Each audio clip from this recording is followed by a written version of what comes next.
تازہ ترین ویڈیوز کے لیے چینل کو سبسکرائب کر کے بیل آئیکن اور آل نوٹیفیکیشن پر کلک کریں تاکہ آپ کو ملے ہر اپڈیٹ سب سے پہلے۔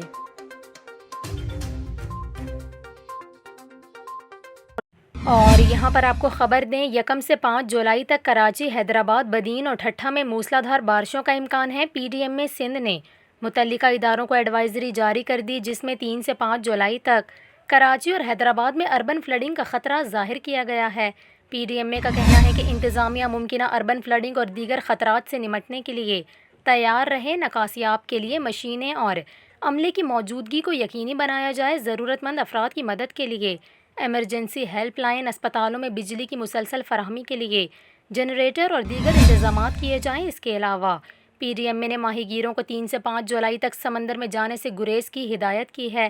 دوسری جانب میٹ آفس کے مطابق 30 جون سے 4 جولائی تک اسلام آباد، کشمیر اور دیگر علاقوں میں موسلا دھار بارش کا امکان ہے، جبکہ یوب، زیارت، خوزدار اور لسبیلا میں بھی گرج چمک کے ساتھ بارشوں کا امکان ہے۔ محکمہ موسمیات نے خبردار کیا ہے کہ موسلا دھار بارش کے باعث کشمیر، خوزدار اور لسبیلا کے ندی نالوں میں طغیانی کا خطرہ پیدا ہو سکتا ہے۔